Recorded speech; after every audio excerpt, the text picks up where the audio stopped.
for this to start.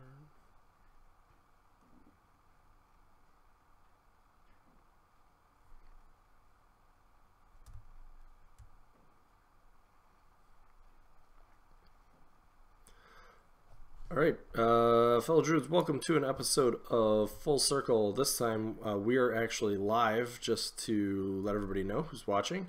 This will be posted obviously when I'm done. I figured I would do this one live just in case anybody was bored on their Friday night. We have like a million feet of snow outside, so I'm not going anywhere. And I'm tired because I had to shovel a million feet of snow and Husky was up. You know, the whole thing. So, anyways, what I wanted to do, I wanted to do this earlier this week, but it didn't work out, so we're going to do it tonight, is L2 Wargame actually posted up a video of gameplay video for me from ATC. I believe it was round 3. We played against... I am blanking of the name of the team. They're one of the teams from the Wisconsin area. Guys I played against at tournaments in Madison and Milwaukee a few different times. So was familiar with them. Actually played at least once or twice against my opponent. So I'm going to try to go at double speed, and I'm just going to kind of try to talk through what...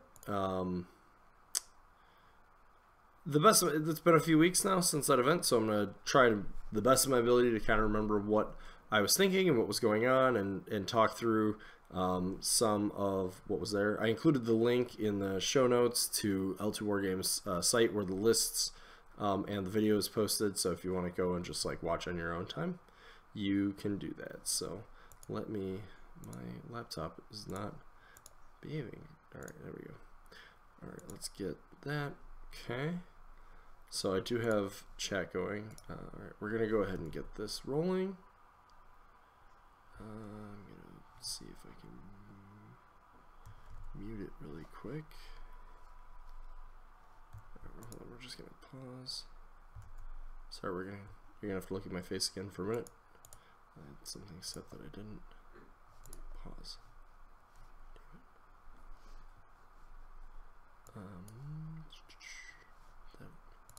Sorry guys. Alright, let's go back to that. Back to here. Okay, so we're basically starting off. I won the roll to go first. My opponent elected to take that side. Just to go over real quick, the terrain. Here we've got a forest. This is, I believe, all terrain provided by Broken Egg Games. So you can see pretty obviously there's 3 forests on the table. The big dark colored piece of center of terrain toward the bottom is Burning Earth. And then the one that looks like a big piece of rock is actually a hill. And I think that is it. I was trying to see if there was a wall I missed perhaps, but there's not. So worth noting here before we even get going is my opponent has a unit of murder crows that you do not see, which are going to ambush, and he's elected to make my unit of wolf riders with the purple Grimkin token be the prey, or their prey. So just one of those things to take note. So here we go. Shake hands. Let's get this party going. He picks up some stuff. Hopefully I don't have issues. I'm streaming this from YouTube, so I'm hoping that I don't have like a frame rate issue. If we do, then I will go back to the drawing board with something else. We are buffering pretty hard here. Hopefully it catches up though. So I start off the game. This is a pretty standard start for me with Una, where I actually go up and I cast Mirage and oops, sorry guys, and Hand of Fate, usually one on each of the units of Wolf Riders. Sometimes I mix it up depending on how things go. I believe I have Mirage on the unit closer to the camera and Hand of Fate on the farther unit. Theory there being a couple things. Generally I like to put Mirage on the unit that's closer to the Gallows Grove, because they might go farther and it's easier to cycle Hand of Fate over to them. And then I usually plan on that being the side that I know I'm going to need to get a little deeper, if I know.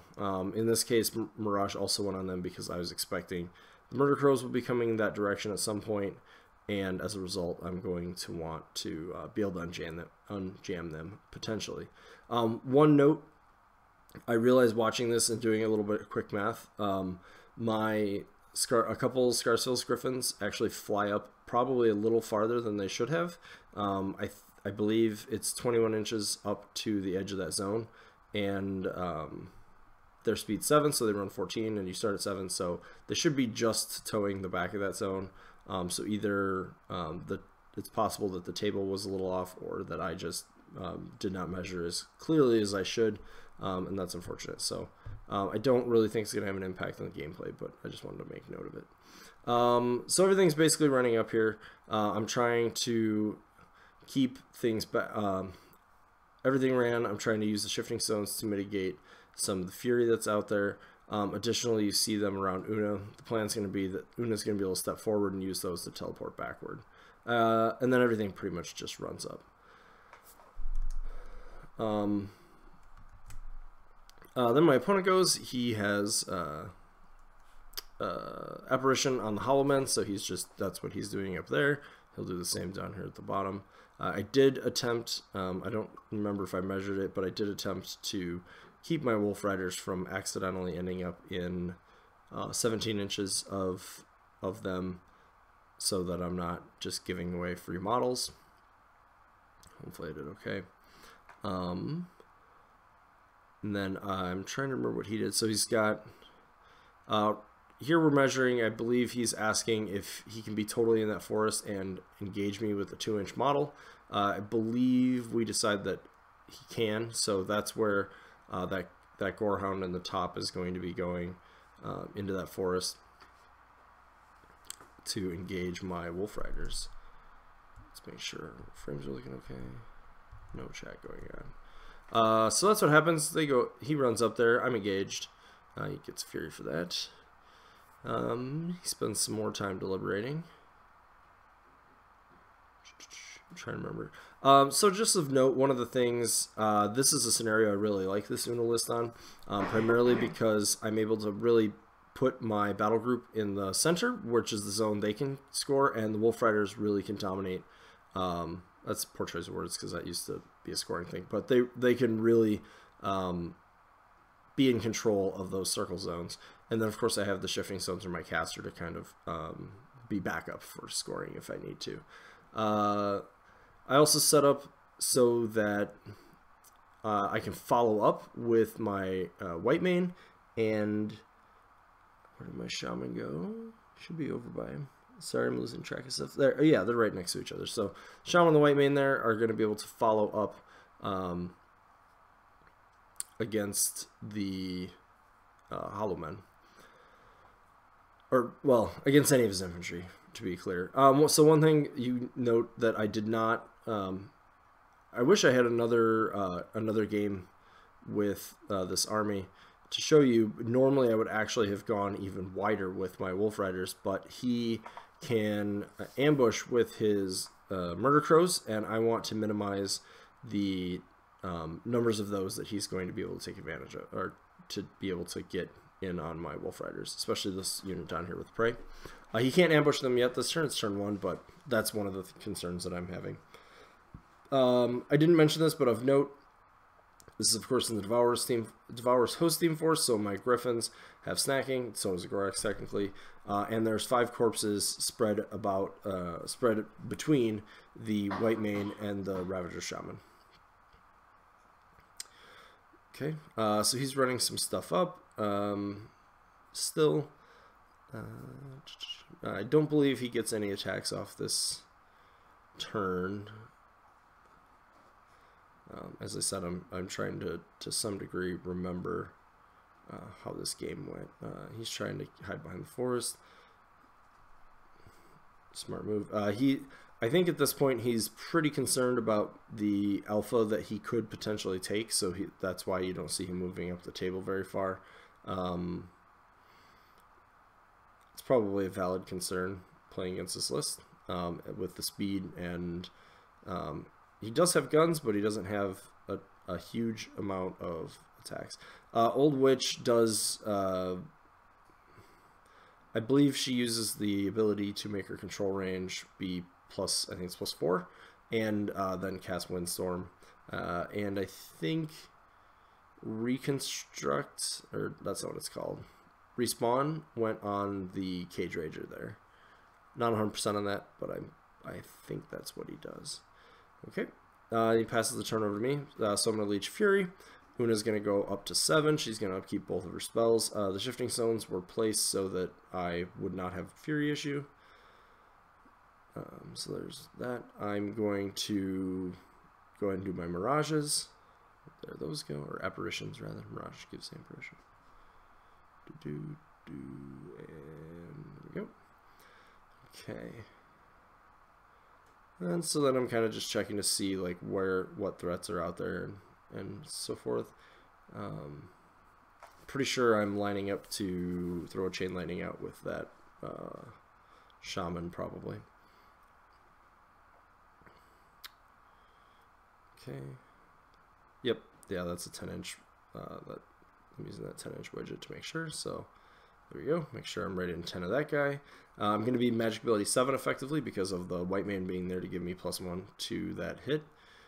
And I'll connect because they're only defense 12. And then I will get 3 leaps, and we're just trying to figure out which one it's going to be. And then I think for some reason I get a 4th one that I don't, and we figure that out.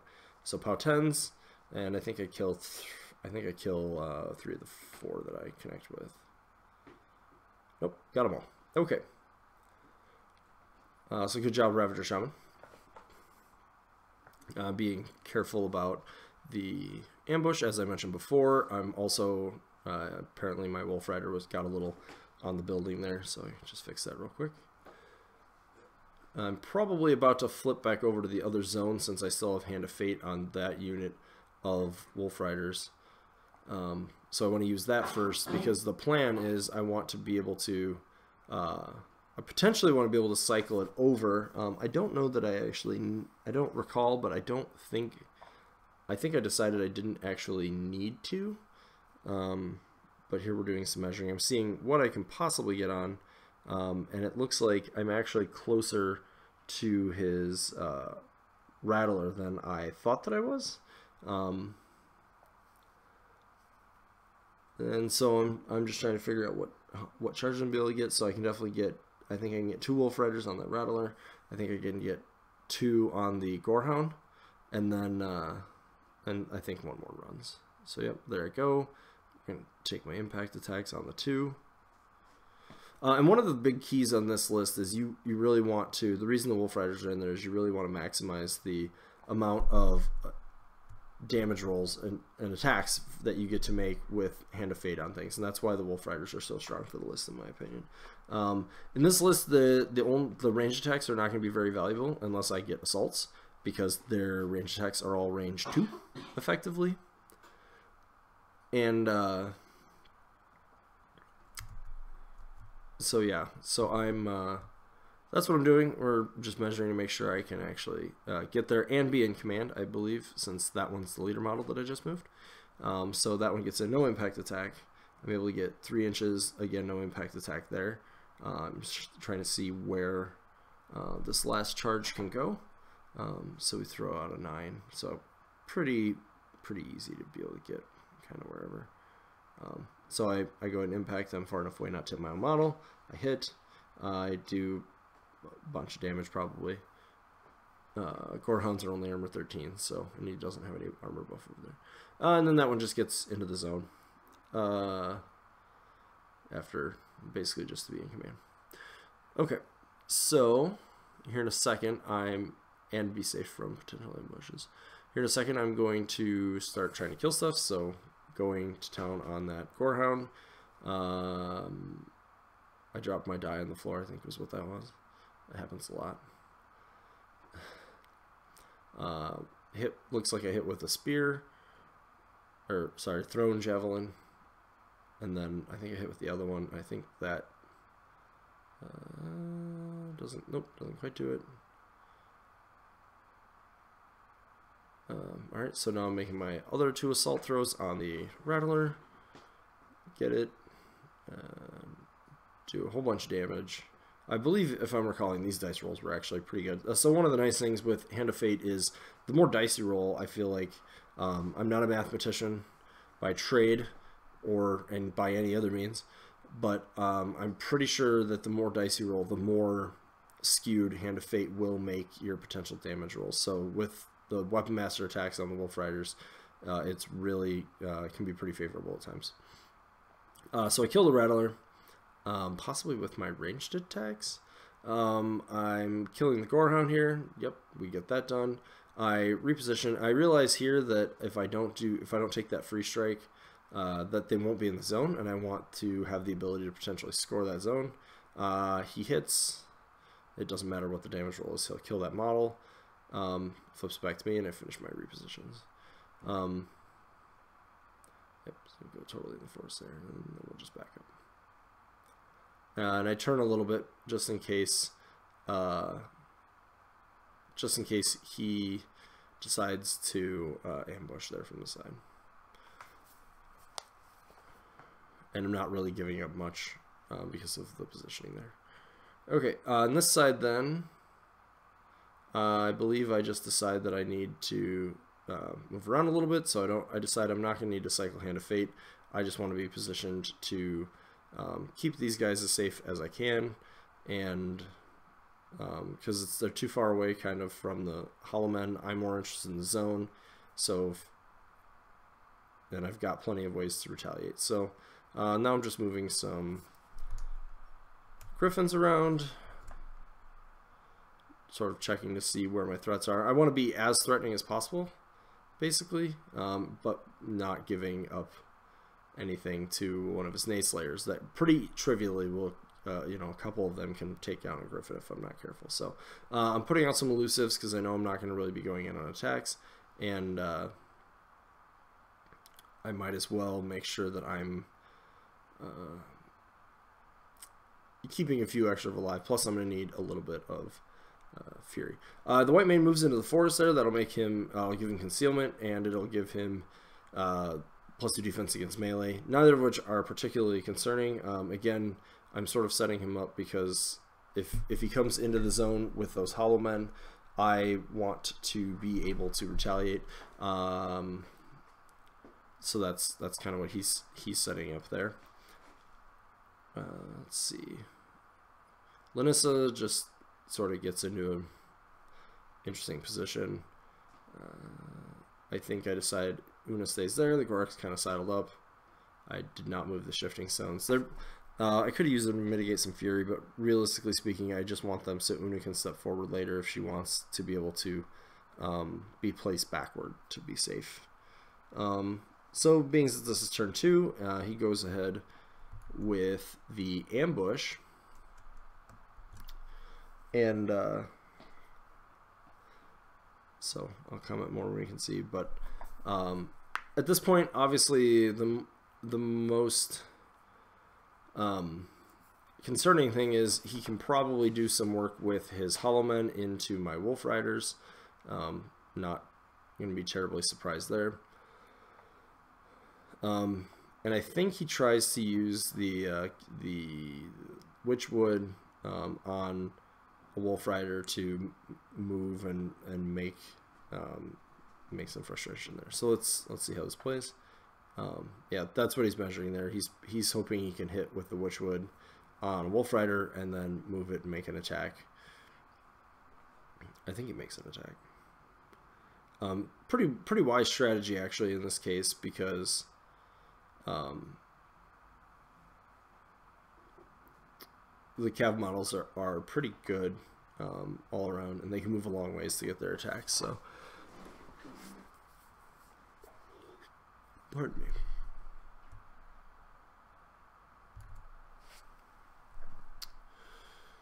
I'm trying to recall. Yep, so that's him trying to see where he can place the Witchwood and measuring out to the Wolf Rider there. I'll just go ahead and help him get his positioning.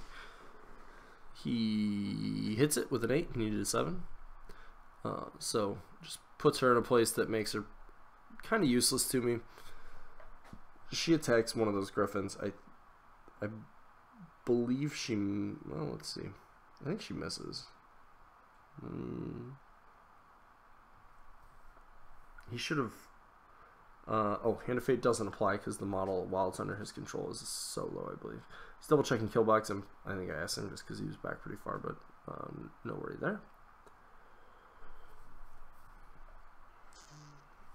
His Nayslayers are pretty ineffective here at the moment. I think what he's trying to do here is line up to use the blind gun, which again is a pretty brilliant setup. He's moved, because my Griffins have stealth, but he's moved a model to be close enough that I think he can blind. It's probably at least one. It might be both. I don't recall exactly. Pretty not concerned about the Nayslayers. They can charge in on one Wolf Rider. I'm okay with that trade. Realistically, I'm pretty okay with... I can probably be okay as long as I have one Wolf Rider alive. I'm probably can be pretty okay in that other zone. I have to shift my battle group over a little bit, but as long as I have a scoring element over there, we'll probably be okay. They did some pretty good work into his 2 lights. Mathematically not quite making their points up. I think that's 14, but it's quite alright. I think he's trying to see if he can get his Cage Rager into the zone. I don't exactly recall why. Witch steps up. She's going to take that gunshot that I mentioned.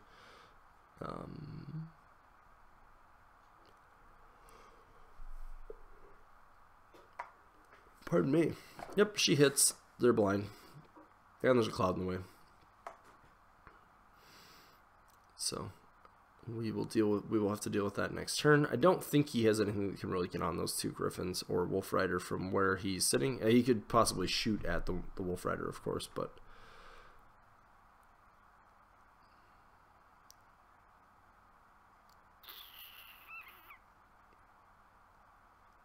he's checking something that I'm not recalling.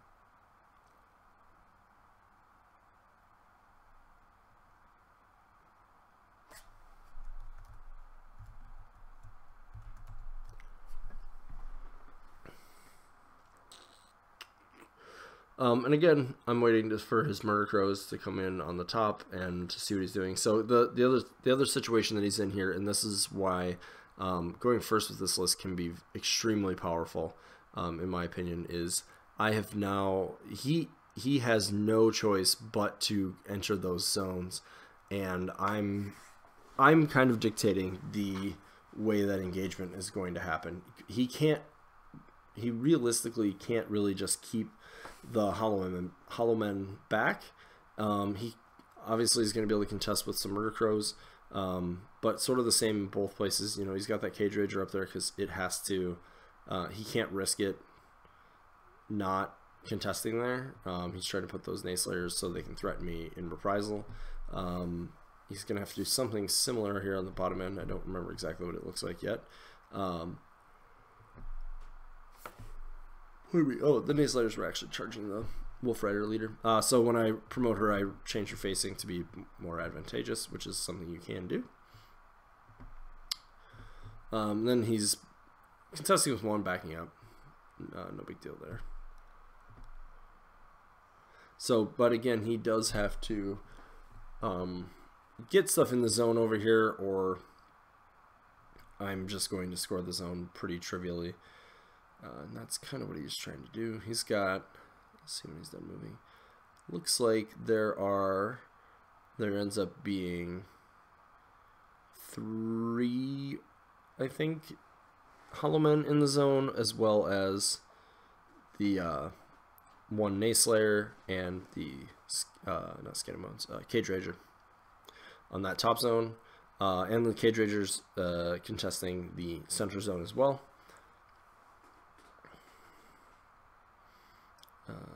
He's able to kill Wolf Rider. Maybe I do lose the whole unit up there. I don't recall. I thought one lived.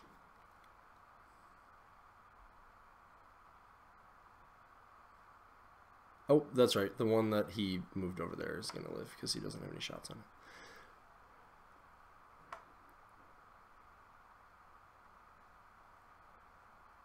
Alright, here come the Murder Crows. I turned that one Wolf Rider there so that if at least they weren't going to really be able to get any back strikes. I think he gets the 2 charges is all, and then it's just runs. He's basically just trying to be kind of put them in as annoying of spots as he can. So he's going to get 2 charges. I think he does kill this one. That one misses. That one hits because they're at 10, and he does the deed. So he is able to take out 1 Wolf Rider on that other zone. Then he starts looking at his range guys over here, and I think they're charging. They're mat 5 though, so they're needing 10s to hit the Wolf Riders. Yeah, most of these are just running. Because he realizes what I was just talking about, that if he does not get into the zone over here, that it's going to be pretty bad. If he gives up 2 or 3 points to me, it's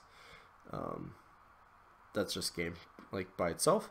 So the situation we're at now is nobody's going to be scoring. There's a Griffin in that top zone you can see, still towed into the circle. Plenty of stuff in the center, and I have I think 4 models in this circle zone still.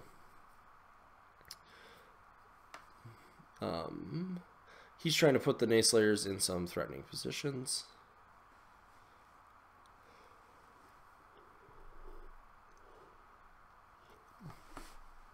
Same thing with Horse Old Lady. And then he passes the turn. So I mark that the turn has passed. No points were scored yet.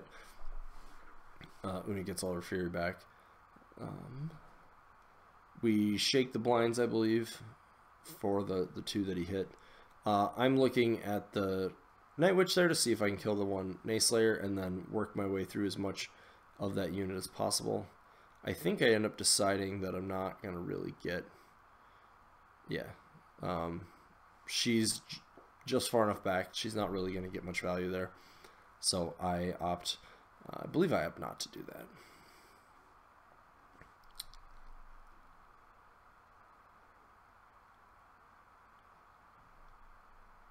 I think he cast Windstorm again last turn, but I'm not actually recalling, and I'm not seeing a token by the Old Witch. Double checking chat. Okay, so before anything gets farther along, I think I dropped Hand of Fate because it was only on 1 Wolf Rider who wasn't really going to be able to.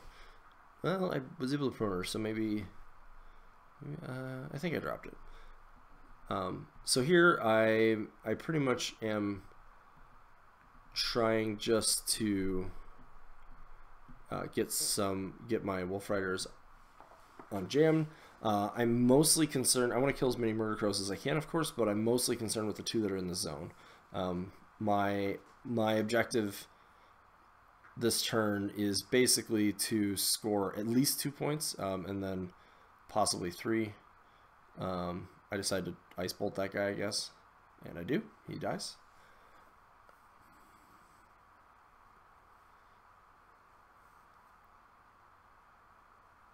Okay. Then I decide that, like I said, I want to score that center zone, so I go ahead and put a Griffin on it. Pretty sure we start rolling. Hit. I think I boost damage. Because I'm POW 12, armor 19. Not going to really do much without boosting. I'm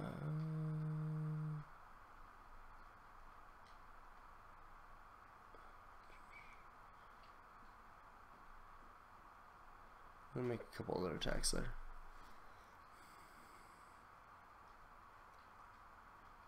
Then I decided to put the Night Witch there.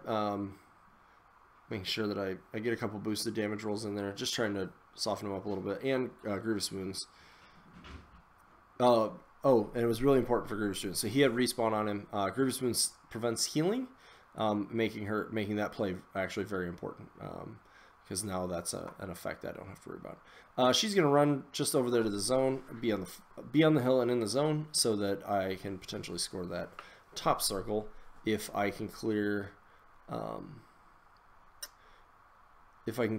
the models I need. I'm not actually sure which hollow men are in the zone.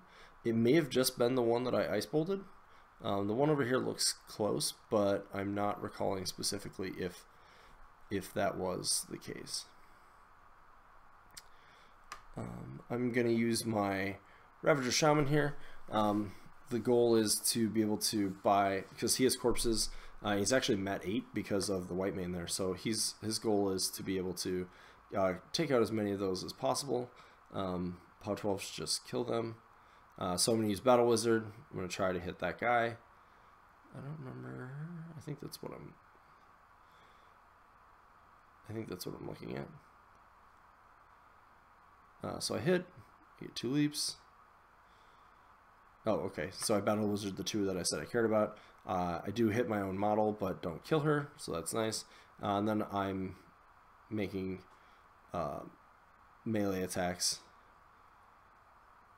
into the ones that I can. So there we go. The Ravager Shaman is in the list for a variety of reasons. I'm not sure how much I've talked about it, but his ability to provide magic weapons is really critical, and in turns that he can't, Chain Lightnings are actually pretty good. He can dig kind of deep. It helps with any infantry skews that are thrown at me, obviously lighter armored infantry skews, and things like that. He usually finds a way to get some work, and he's just got Mat 7 and the ability to buy attacks, so Mat 7, Pow 12, 2-inch melee, and then he can go up to Mat 8 because of the veteran leader benefit. But really the magic weapons is a pretty key thing. There's times when that will win games. The white mane provides that veteran leader, and he's just the best Tharn model that you can put corpses on, and that's why I brought him along. Okay, Una goes up. She shoots the Nayslayer that was in the zone to get him so he won't be in the zone. She's in that shifting stone triangle. It looks a little odd from here, but I'm fairly certain I was making sure of that. She puts Hand of Fate on that white mane because that white mane is going to do some work. And did I feat? I did not feat because I did not need to. So we primal up this second Griffin that goes in, walks into melee. We're going to have no problems here. I think I'm pretty sure that I end up killing the Cage Rager there without 2. That was a big dice roll. He's got 1 damage left. I think I killed him with this attack. Yep. So there he goes. He doesn't get to respawn, which is great for me. I'm looking to see where I can sprint, and I decide just to be a pain because I have primal. I should have put elusive on that bird, and I forgot to. So it's okay. Getting that bird out of the way, just going to try to eat Hollow Man. Successfully eaten. Now the white mane goes to town, I think. Yep. Going to get a charge in there. Trying to dig deep. I think I actually could have done this better when I started looking at it. I should have charged.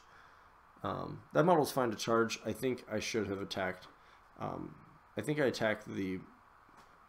I should have attacked the one to near the camera there, and instead I attacked the farther one, and that would have been probably a lot better for me actually. But I'm pretty sure between Hand of Fate, being able to buy attacks, being Mat 8, and 2-inch melee here means, just with the way he bunched up, that I think we work our way through this whole unit. So there goes that.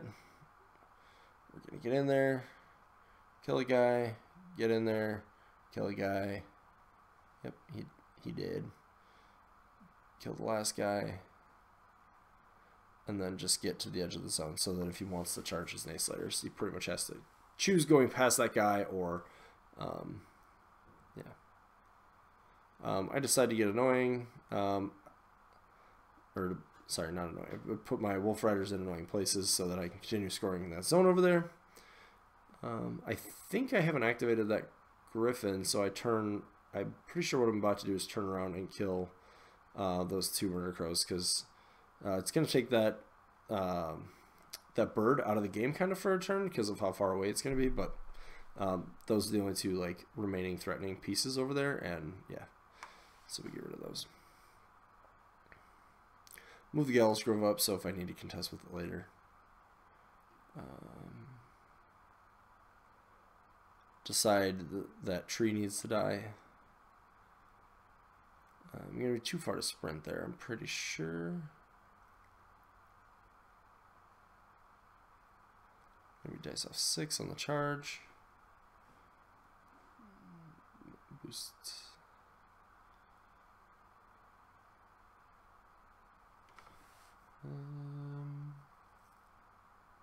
I think I don't kill it actually, so give him his AoE back.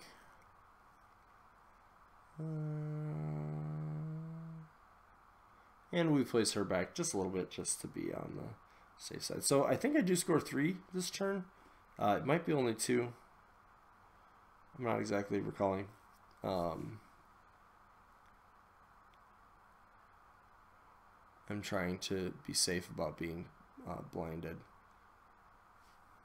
Just being overly cautious. This is actually a player where I lost a game because I got a little over aggressive, and I talked about it in one of my videos, but this is a game, this is a player that I lost to because basically I was winning the game but got spent more fury than I should have to basically like win harder, and left an assassination that I shouldn't have. So just playing it, trying to play it as safe as I can there.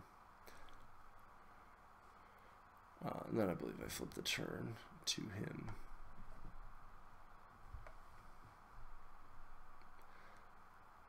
So at this point, he really has to get into these zones and start scoring, as well as preventing me from scoring. And he's pretty low on the number of options that he has. The top flank is a little bit better for him. He's got most of that unit of Hollow Men up there, but and he still has the tree here in the middle, which is pretty good for him. He can do some damage there. I think he might be able to kill my Primal Bird, and he can probably do a little bit with his Night Slayers down here at the bottom, but he's down to a pretty big mishmash of what's left of his army. He puts most of those into the zone just with the apparition moves, or places rather.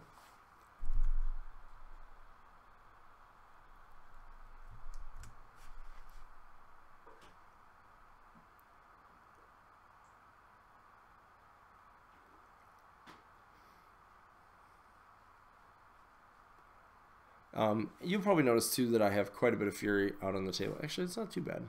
I thought it would be worse. The one bird is primal. I probably have at least 1 or 2 extra. I put the Gorax where I did to try to use the shifting stones to mitigate some. The die on the table is marking the 1 damage on the Night Witch from one of the boosts. I think I just did the initial, got the charge, and then boosted the second initial to get a little bit of damage on that guy.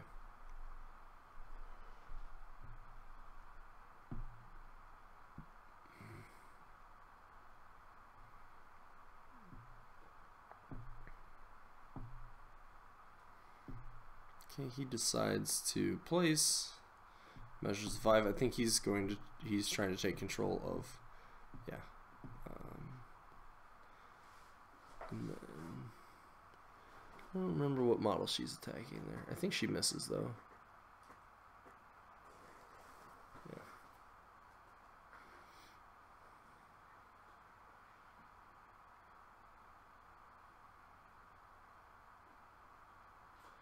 I think he forgets to make his melee attacks here, which is unfortunate. He really should be trying to attack. He should have used the 2 melee attacks on that model to at least try to do damage to that griffin in the middle there. Unless maybe that's what he's doing now. I don't have the audio on for this, so there's probably some stuff I could hear, but it made it easier. Anyways, I don't believe that griffin takes any damage.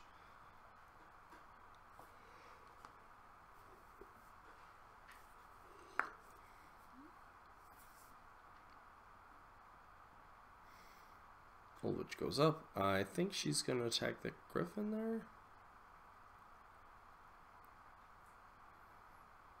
This is when I recall that I should have cast Elusive on it. I'm doing some dramatic gesturing with my hands for some reason. It's not uncommon. I'm basically just talking hands over there. He's checking something.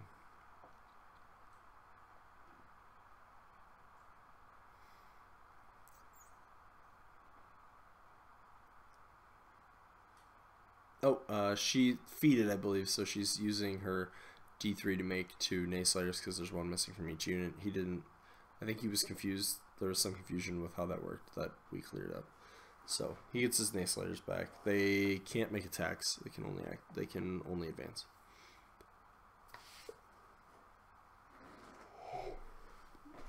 He punts. I'm pretty sure he punts that Griffin.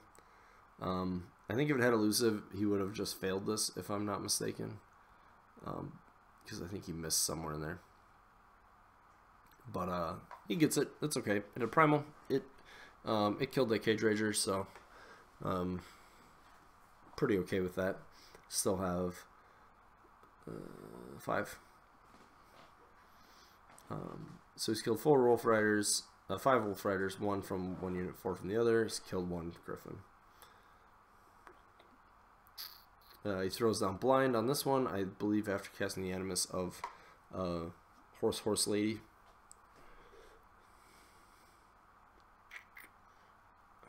And I think he opts not to cast Windstorm this turn.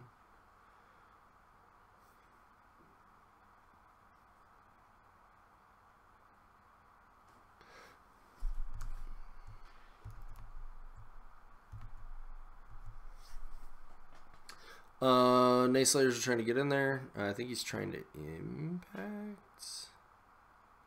That one's not going to get an impact. Double checking a couple things. That one does get an impact. Doesn't do damage.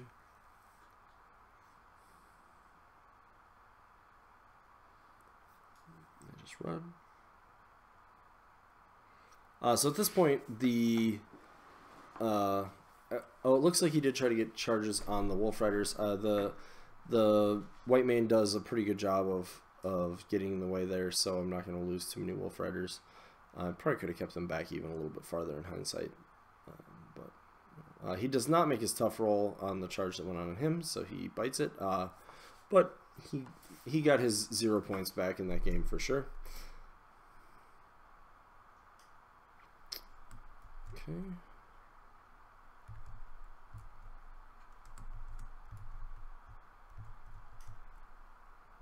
And I think they reposition. So he does contest. At this point, he's contesting all the zones, so that's good. He's going to try to do some work with these hollow men over here. I think I lose the Night Witch.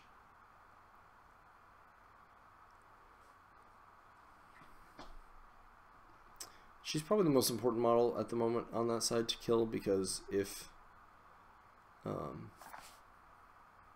he doesn't, she's going. Yeah, he gets her.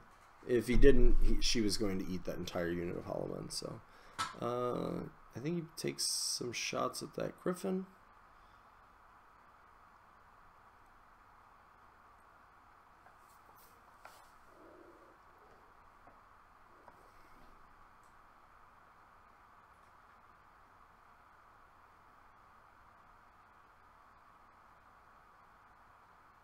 Oh, he gets Lanessa. He probably should have shot that Wolf Rider. It stops me from being able to easily score that zone without using Una, so that's probably what I would have done. I think he gets 3 charges off on my Griffin.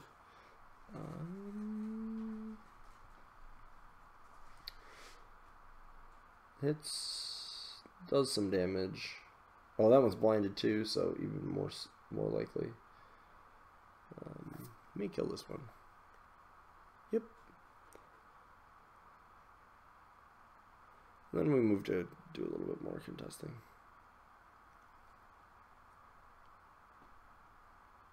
Alright, at that point it looks like he flips to me. So there's, at this point there's 3 points to, like I said, I don't remember if it was 2 or 3. If I know if I score all the zones here, I win. I don't remember if I only need 2 of the zones. I think I thought I only needed 2 at this point.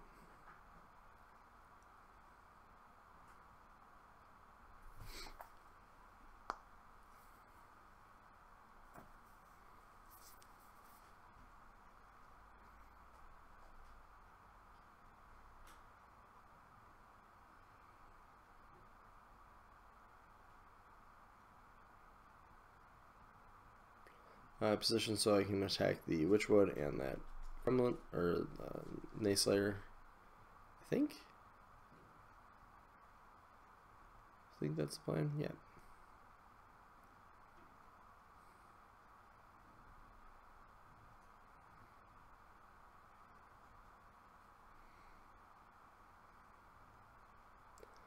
Making sure that guy's in the zone, just in case.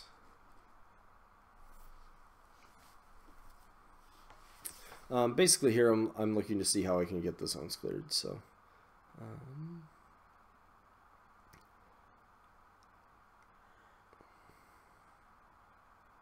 probably going to want a chain lightning over there. I think this one Nayslayer that's farther back is one that I'm concerned with slightly, because I want to make sure that I kill that I'm able to kill the light war beast there. And I don't really have a lot position all the way over there to be able to kill that model. Looks like I cycle Hand of Fate over to them to make sure that we get it done. So channeling through the Gallows Grove, get an impact. Must have hit.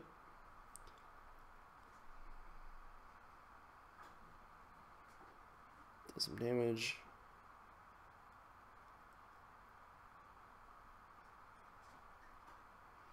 Get in there, get 2 impact attacks this way.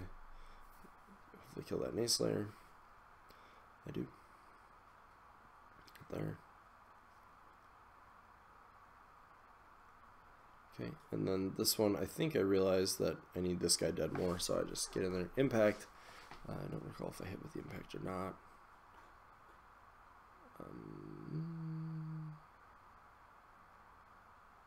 Yep.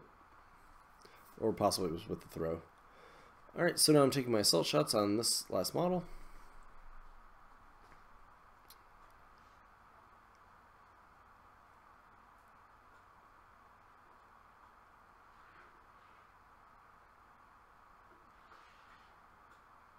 And again.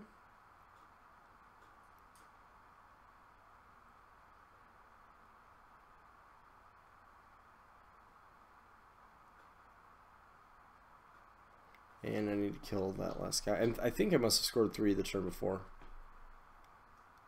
Yep. And so that'll take me up to 5 points. I double check everything. Stop the clock. And then we talk through the game.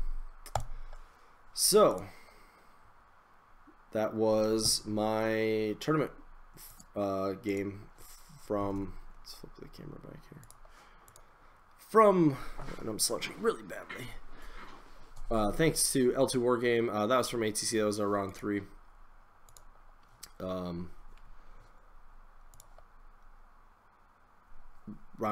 was my round 3 game.